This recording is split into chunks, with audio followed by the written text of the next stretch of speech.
now we see her investment in her family, but we must also appreciate her investment in the faith. Because understand something, Hannah shows us the power of a woman, who has faith. People of God, listen, this faith was personal because the Bible says that Hannah got up and she went. Look at verse 10. She was in bitterness of soul, but she still prayed. I need to say that again. She was in pain, but she prayed. You missed that because your pain does not give you an exemption from praying and talking to God. Hannah did something that you and I must learn how to do. People of God, she got in position. They would go year by year to the temple to pray, and Peninnah would taunt her and taunt her and taunt her, got her to a place where she wasn't eating, she wasn't taking care of herself, but she still had faith to go. But this time, Hannah got up by herself and went into the temple by herself and said, I need to talk to God. People of God, there comes a time you got to learn how to get in position. She refused to wallow in her situation and slip into depression. She got up and she went to church. She could have stayed home, stayed in the dark, pulled a sheet over her head and accepted her situation. But she said, I got to get up from here and I got to go where something's going to happen in my life. That's what happened to some of you this morning. You had a choice. You could have laid in Bedside Baptist. The bed and the sheets were calling you saying, stay right here. But you rolled out that bed and said, I got to get up, drive through all that traffic, come down here because something's going to happen in my life. Touch your neighbor and say, I'm glad you're here today because you're in position for a breakthrough. How do you pray?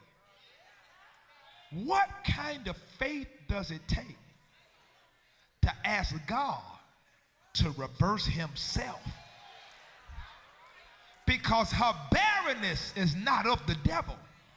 Her barrenness is because God has allowed it.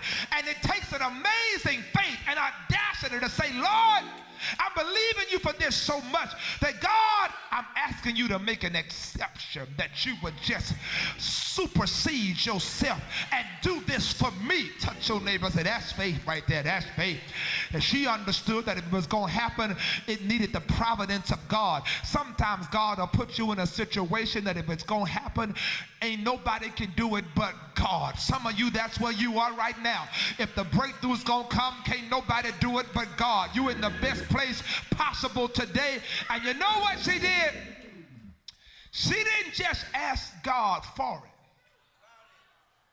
According to this text, oh my God, in verse 11, she made a vow.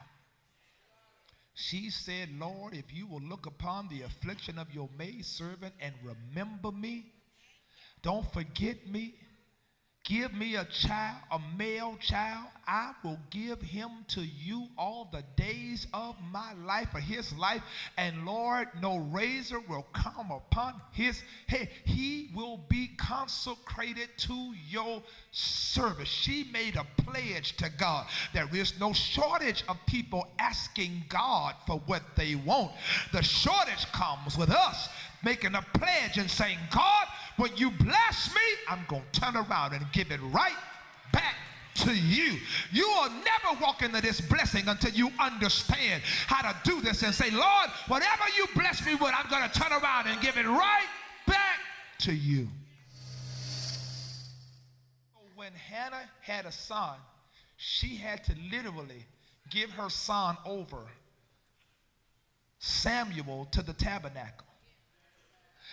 Imagine now, she had a son, but she told God, when you give him to me, I'm going to give him to you. So now he has to spend time being trained in the tabernacle for the service of God. So now she got to set up visiting hours to go visit the son she just believed God for. I'm going somewhere. Samuel would be a mighty man of God. Samuel would set the standard for righteousness in Israel. Samuel would be that one who would anoint David king of Israel. Samuel would serve as spiritual leader for Israel for many years. You want to know why Samuel did that? Because his mother prayed for him. To view this message in its entirety, please visit MountZionAnywhere.org.